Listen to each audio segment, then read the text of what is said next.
people's biggest fears. I don't have ideas. And a lot of people think they have to come up with their own ideas, where they have to look at a chart, for example, and develop their own theory of the market or come up with some radical new indicator. You don't have to do that. So Kevin Davey, welcome back on the podcast. How are you doing today? Great. How are you doing? It's been a long time I spoke with you on a podcast. We did this many episodes back, I think a year or so ago. And you just published a new book, which is something I want to talk about for sure. But we'll dive into kind of algos, trading and stuff like that. But for people not doing you right now that didn't maybe listen to the past episode, tell people who you are, just a bit of background about yourself. First of all, I'm a full-time trader. I've been trading full-time probably for about 11 or 12 years. I was able to make that leap from part-time trader that most of us start out doing to full-time trader because I had some success. I did some trading contests and I finished in first or second place 3 years in a row. And that kind of made me think, hey, I could do this for a living. And, trading is what I really like to do. I have an engineering and business background, but I always loved trading. And so I was able to make that leap to full-time trading. And then probably about 5 years ago or so, I released a book through Wiley. It was called Building Winning Algorithmic Trading Systems.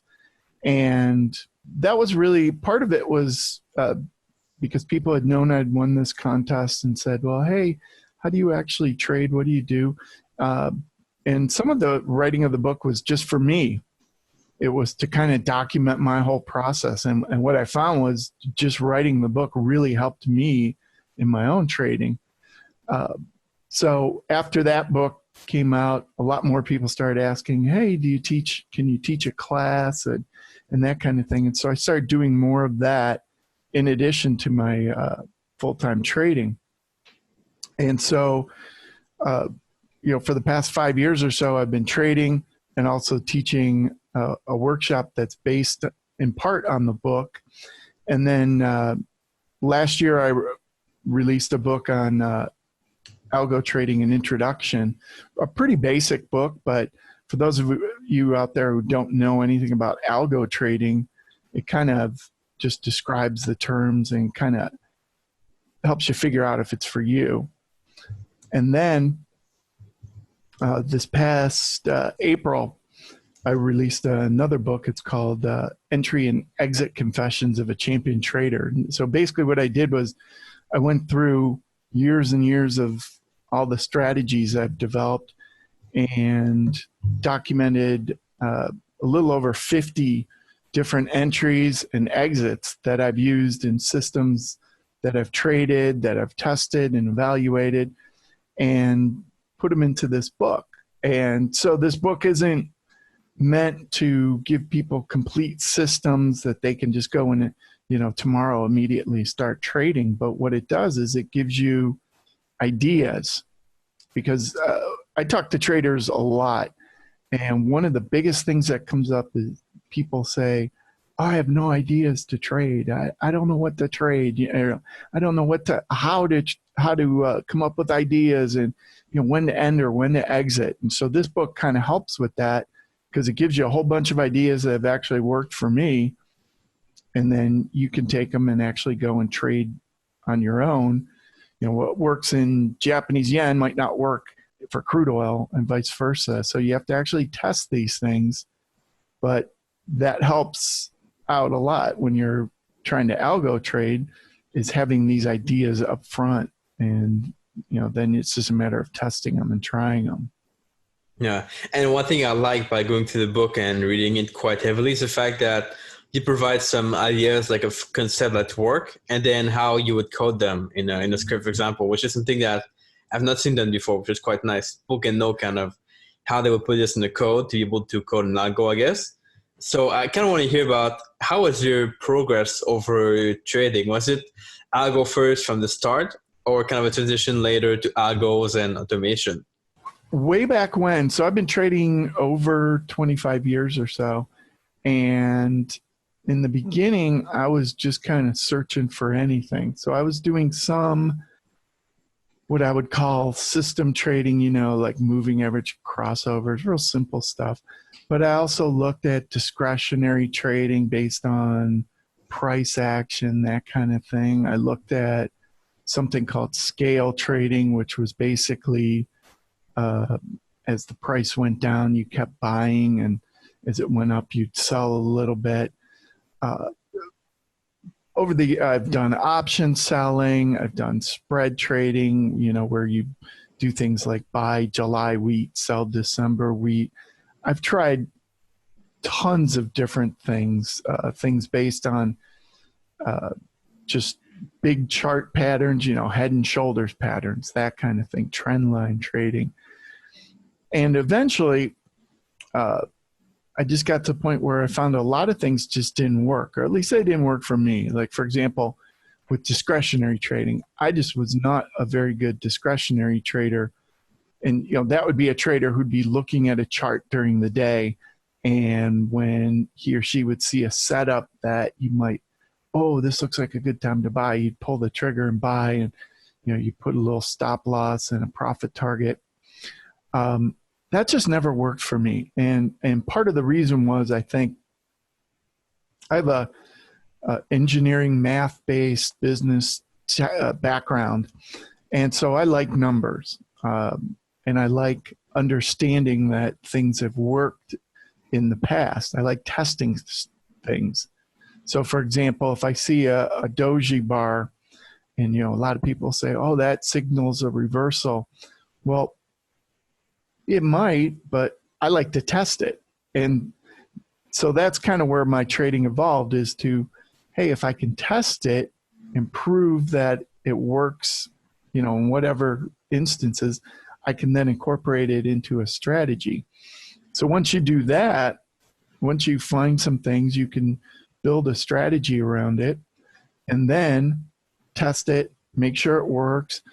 And then you can go and trade it in the markets, and you can automate it if you want and just have it trade for you all the time. And so that's kind of where I'm at now, where I have a bunch of different strategies. Some are on the same market, some are on different markets. And what they all have in common is they all execute to set rules, and then they're automated, and so they just take trades automatically. And so all I have to do really is just monitor and make sure that trades are being taken and that things are kind of lined up the way they should be. So that's kind of how my trading's evolved from, just the real simple stuff to what I'm doing today, which is a little bit more complicated. But overall, I still think it's fairly simple, at least for me it is. And the question that's going to come up, of course, at some point is for people that don't know how to code. So did you know how to code first, or was it something you had to learn and go through? I had to learn to code. So having an engineering background, I had learned some computer programming. And really, if you're going to follow this path, you're probably going to want to learn to code because there's a couple routes you could take. Obviously, you could learn to code in whatever platform. I use TradeStation, which uses something called Easy Language. It's pretty simple to pick up quickly. You can do that, or you can hire somebody. You can hire a programmer, and you can tell them, hey, when there's a breakout of 12 bars, or I want to leave that open, any number of bars, I want to buy the next bar, and you give them all your rules, they'll program it. The tough part about that is, one, you're going to be working with a programmer. It's going to be that turnaround time. And two, a lot of the ideas you come up with aren't going to work. It's amazing. People think, hey, they come up with an idea and they expect it to work. Most ideas don't work, especially when you add in slippage and commission, trading costs. Most things end up losing money. So you got to try a lot of different things. So if you're going to have a programmer do it, it's going to cost you a lot of money. And then the third way, which is starting to become a little more popular, some software vendors out there offer some visual tools, or kind of drag and drop of, you put a box that will calculate the RSI, and you connect that up, and you connect it to some rules. Now, I've done some of that with MetaTrader 4, where there's a group out of Australia that I've worked with that's created a really slick visual tool. And, you know, I was able to create some strategies where I can't program in MetaTrader, but I could create it visually what I wanted, and then you hit a button and it generates the code.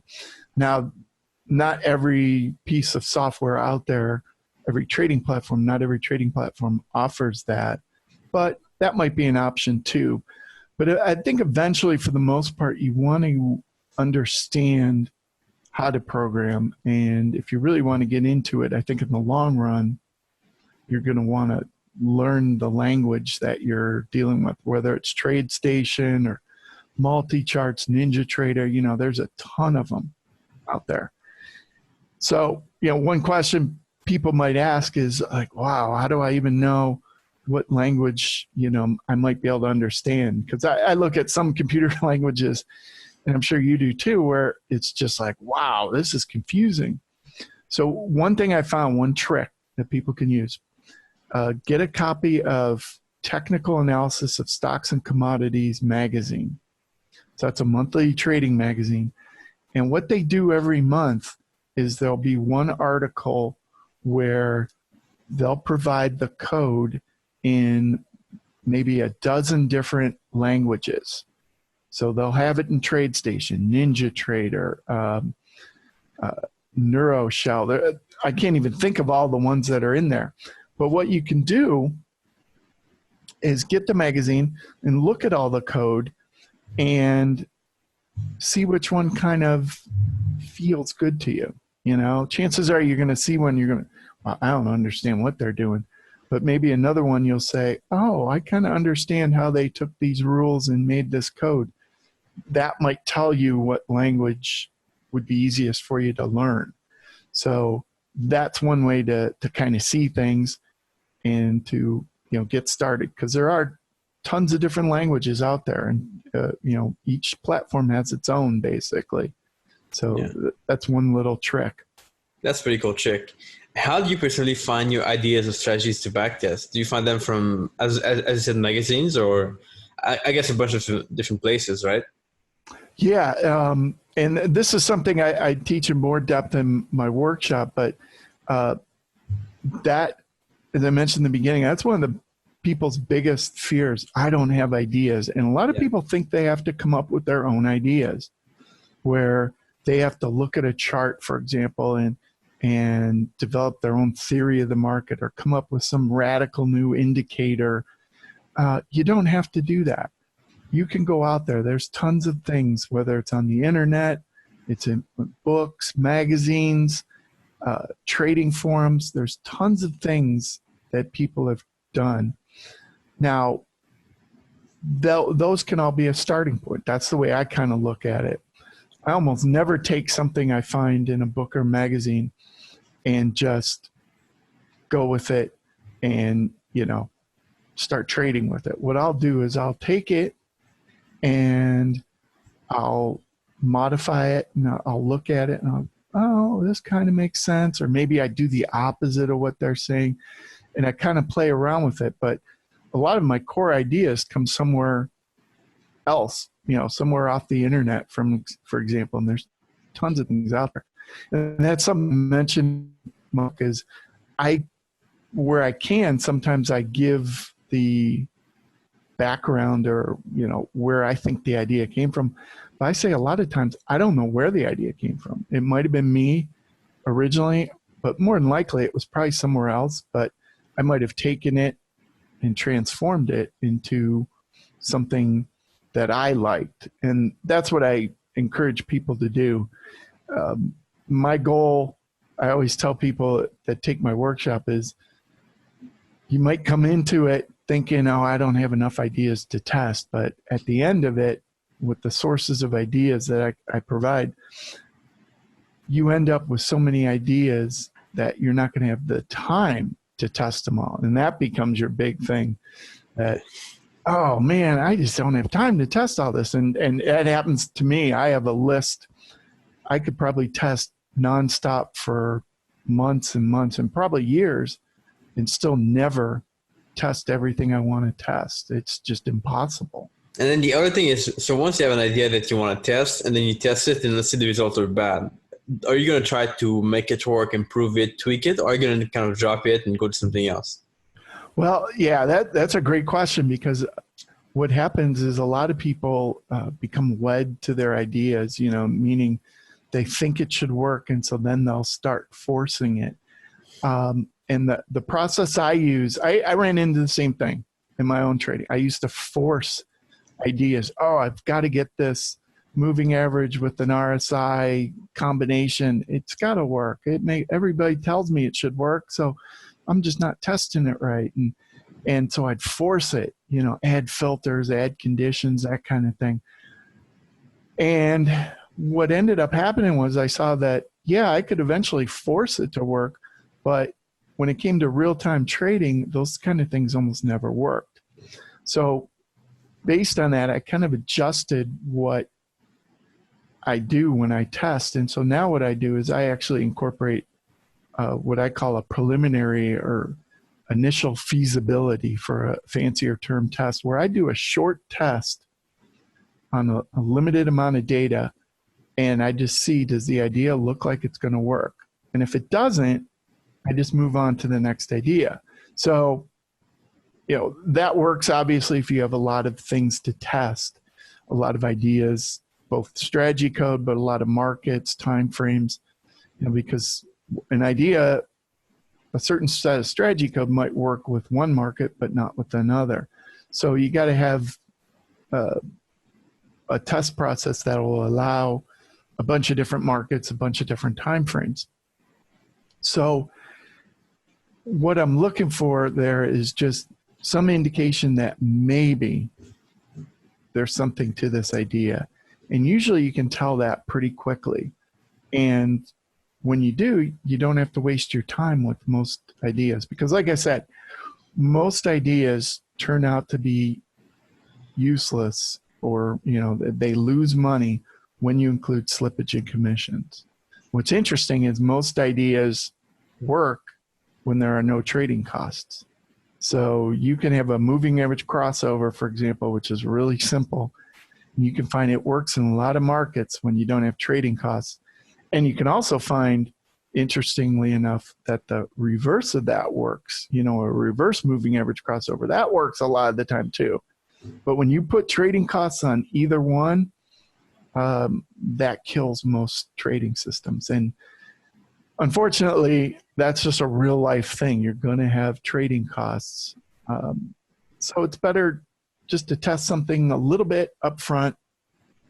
If it doesn't work, you move on to the next idea. The people I've seen who get into trouble tend to test and test and test an idea and won't let go of it. They for whatever reason, they think they must make that idea work. And eventually you'll probably get any idea to work if you add enough conditions and filters. And if you have like bull markets and bear markets, you just specify exactly where you're going to trade it. You can find everything will probably work at some point, but the more you do that, the less likely it is to work going forward. And that's the thing most people don't understand. Mm-hmm. And that's the other thing I was kind of wondering about, is the fact that you only have mechanical filters, mechanical rules for your strategies. So nothing like manual that you look at the chart. Now, why is that? Is it because you don't want to be looking at the chart, or because you think there's no point, or some other reason? The big thing is I like to use history as my guide. They always say past performance is not indicative of future results, and that that's true. But at the same time, I like trading what I know has worked in the past. So take a simple candlestick pattern. If I build a system with it and it's produced profit for the next 10 years, I feel pretty comfortable going with it and trading with it going forward. Where if I were to put some manual kind of override on it, I wouldn't feel as comfortable because I don't know if it works or not. And it's hard to test. Some things are hard to test. They're might be impossible to test, but there are people out there who do what, I've heard it called gray box. A black box would be all your rules. You never deviate from them. You just follow them. A gray box would be, you have your rules, but you can override them based on your judgment. Now, for me personally, just knowing my discretionary trading, my judgment, I don't think would help my trading. But some people might find, hey, my judgment's really good. I guess the key to that is having it historically prove itself, so you do that and for the last year, hey, when I override, things get better. Well, then you probably could do it. For me personally, I don't think I can, but there probably are people out there who could do that. So, for example, something I see for myself is the fact that I really believe that the market context and the place where you trade something is important to your trade, to your result. So I couldn't find a way to replicate this in code, like just having market context or a way to kind of calculate the context in the code. Do you have a way to do this yourself, or do you kind of put this aside and believe it doesn't help at all for your trading? Well, if I can't code it, I kind of just ignore it. And that's not to say that it might not work for some people. I just don't think it would work for me because, for one, I'm looking at trading dozens of systems at any particular time.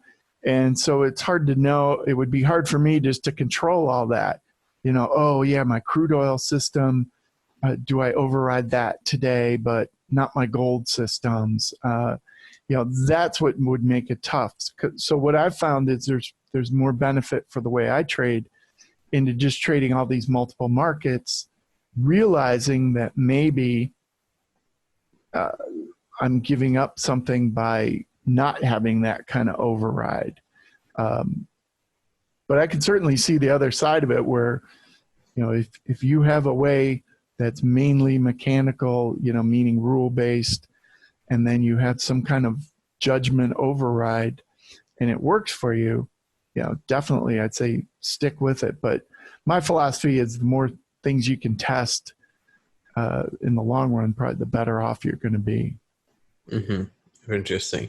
And so how do you manage the risk with all those systems at the same time? Because of course someone could start as a beginner and think that they can have many systems, but that they're all correlated, for example, and then they lose a lot of money in one day. So how do you make sure that you don't have too big of a drawdown or that they don't kind of interact together, your systems?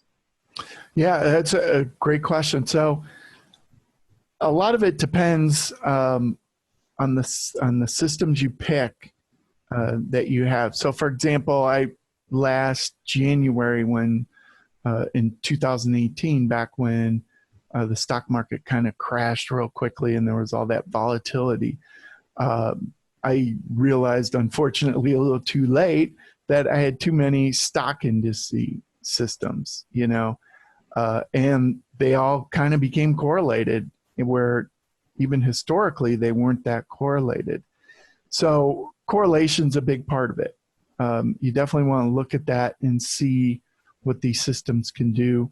But beyond that, what they've done historically is you also got to make sure balance as far as sectors. So the way I look at the futures market, you have your stock indices, you have your metals, you have energies, softs, currencies, interest rates. Those are probably the big ones. A lot of people break up agriculture and softs, but if you're equal in each kind of sector, chances are that's one way to diversify where you're not going to be caught in any real bad correlation events. But that, it doesn't mean it's not going to happen.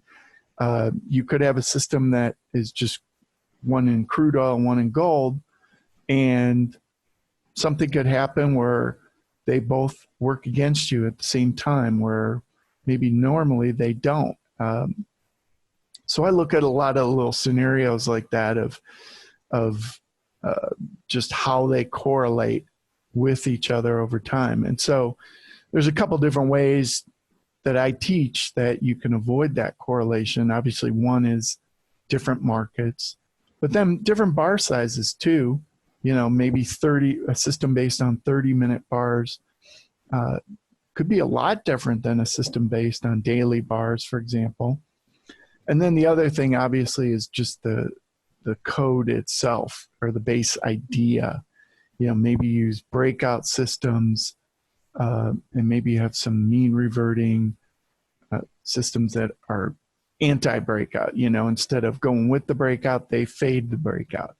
So you try to put all those together, and you do your correlation analysis. And I also run simulations, a lot of Monte Carlo simulations, just to see, well, how bad could the drawdown get if they all go bad? And that helps, but ultimately there's always some unknown out there that you can't quite get all the risk out of it. You can't just by trading, say, 100 systems doesn't eliminate the correlation. If you say all these systems are different, therefore I'm never correlated, so I don't have to worry about that. There's still new cases coming up all the time, new situations where you're going to find some correlation issues eventually. Yeah. So like news event or things that could impact in a different way than before, stuff like that. Right. Since you mentioned the length of candlestick or bars, do you have a preference of like day trading or swing trading with your systems, or do you kind of mix it with different time frames? I like to try to have everything, so I'm kind of open as what I'll do. What I've found though is like intraday systems, ones that exit by the end of the day. Those are typically the hardest to create. Where the easiest ones, or the easier ones, I should say, are probably based on daily bars, and those tend to hold overnight.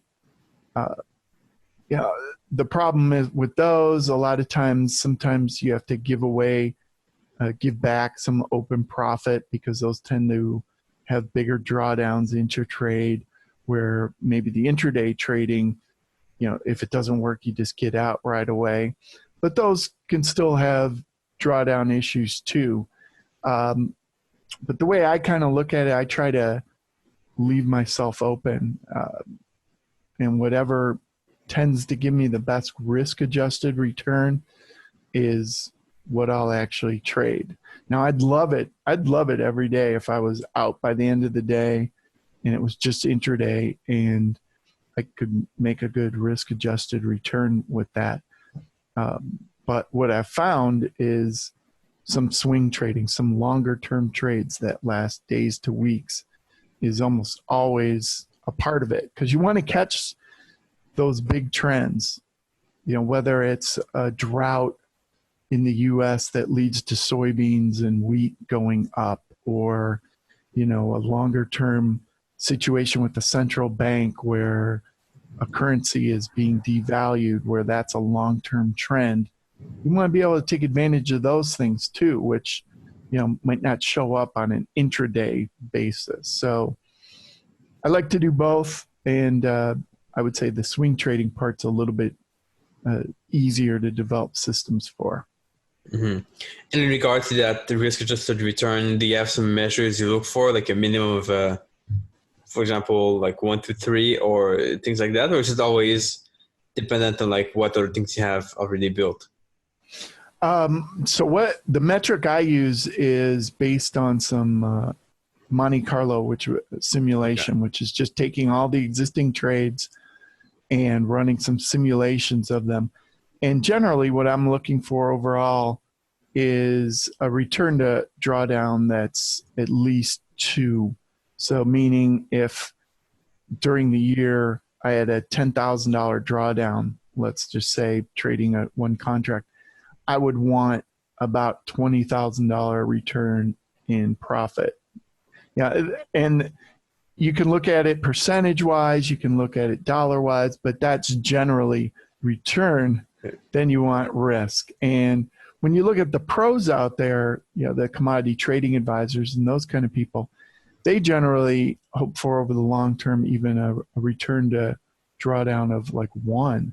So if they want a 10% annual return, they're expecting at some point a 10% drawdown.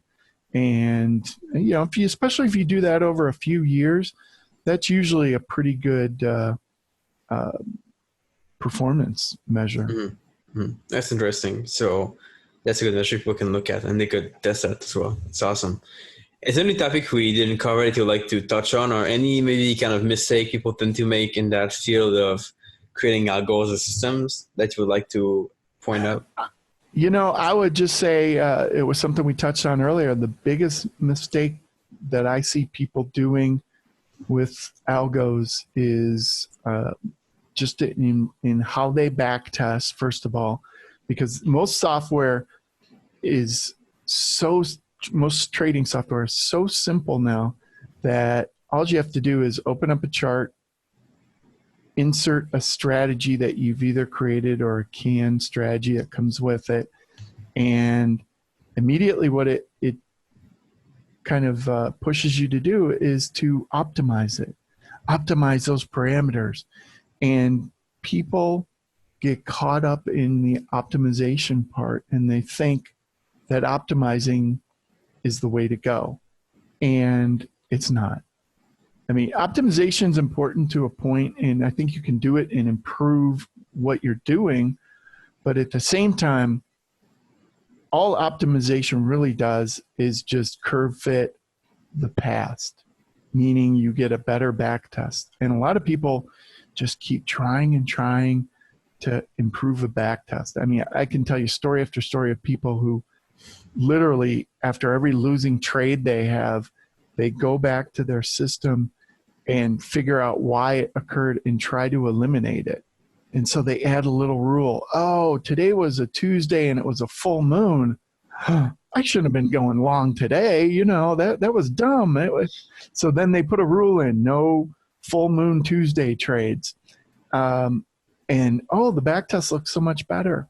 And people then think that back test is going to keep going forward. And that's not it at all.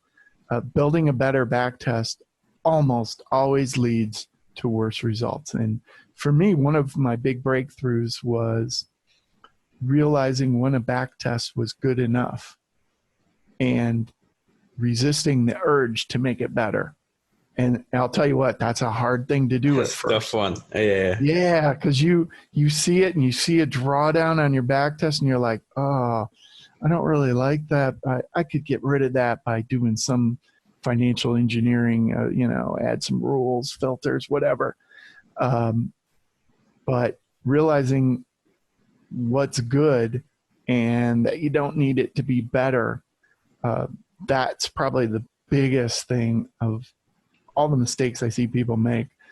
Creating a better back test is like pretty much number one, I would say. And on that note, are your ideas just only for entries, or they also apply to exits, the way you exit the trade? In my new book, most of the ideas are entries. Probably 40 or so are entries, and about 10 or so, a little more than that, are exits. But that doesn't mean you can't use the entries. And there's two different ways you can do that. You can use every entry as an exit if it was like a stop and reverse type situation, where if the reverse of your entry happens, you just switch and go the opposite direction. So that's one way to do it. And the other way to do it is kind of unique. You could have an entry, but then take another entry from the book and just make that an exit. So don't make it an entry, but make it an exit. And you might say, well, that's kind of weird. I'll give you a case study. A couple of years ago, I had a bunch of students come to Cleveland, Ohio, where I'm at. And we had a weekend of basically some advanced strategy development topics. And one of the things we did is a lot of group work. And one of the exercises I gave everybody was to create some simple systems that tended to work good. And one of the specific things I said is, for exits, don't use your simple, a $500 stop loss, a $2,000 profit target, or break even stop, those things. Don't use those. Just use what you would consider an entry condition, but just use it to exit. And they did that. And what we found is sometimes those things were the best exits. They were better than stop losses and profit targets.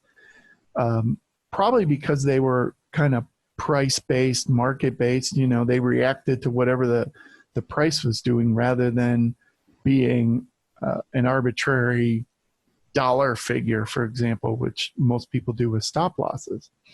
So that was kind of interesting. So that if you think about it, every entry you've ever used, you could take that and just make an exit out of it. And right there, now you've pretty much doubled all the things you're going to test. You can test all your entries, and then you can test your entries as just exits. And that's kind of a neat thing that a lot of people don't do right off the bat. That's awesome. That's a really good tip, which I didn't think about before. So that's even awesome for me. I love it. Perfect. So I recommend people check out your book, Entry and Exit, Confession of a Champion Trader, 52 Ways a Professional Speculator Gets in and out of the stock, futures and forex market, which is awesome. And how can people find you if they want to connect with you or reach out after this podcast? Well, obviously, if you're looking for the book, it's only on Amazon. So just go to Amazon, just type my name, Kevin Davey. You'll see I've written 3 books so far. You'll see them all. Or you can go to my website, kjtradingsystems.com. And, I have links to my books. I also have links to my workshop, a lot of free information. Typically I do probably 1 or 2 free trading webinars a month. And there's also a free smaller book that's just some entry and exit conditions, different ones than the ones in the book, in the Confessions book. But they're just simple ones. All you have to do is just give me your email address, and I don't spam people. I just kind of tell them when I'm doing some other free things. That would probably be the best way to get a hold of me. So kjtradingsystems.com. Perfect. I'll put the links in the show notes as well for that. So Kevin, I thank you for being here on the podcast once again. It's been a pleasure. And I just want to have maybe one last piece of advice for people. What is one piece of one action step you recommend them to do this week or this month to progress toward their goals in trading? That's a great question. The first one would be know what your goals are. Start right at the beginning and make sure you have goals for your trading. Don't just say, hey, I want to be rich and I want to make a lot of money trading. No, try to be specific. I want 20% annual return or 50% annual return. And if you're going to do that, also have the risk component. But I don't want more than 20% drawdown, or I can only handle X dollar drawdown. And at least then, when you have those figures, you'll be off to a good start, because then you'll be able to, everything you look at, you'll be able to put in context. Does this help me reach my goals? Or are my goals too extravagant? You'd be amazed how many people say, hey, I have $500. I want to trade full time and draw a salary off it. And, I tell them, you're not going to do that. It's almost impossible. There's probably a few people who've done it, but you need to have some realistic goals. So that's probably the first thing everybody should do. And if you haven't done that, that's the step 1, is make sure you have some realistic goals for your trading. Awesome. Sounds very good. Kevin, thank you so much. It's been a pleasure. And we'll catch you guys pretty soon. All right. Well, thanks for having me.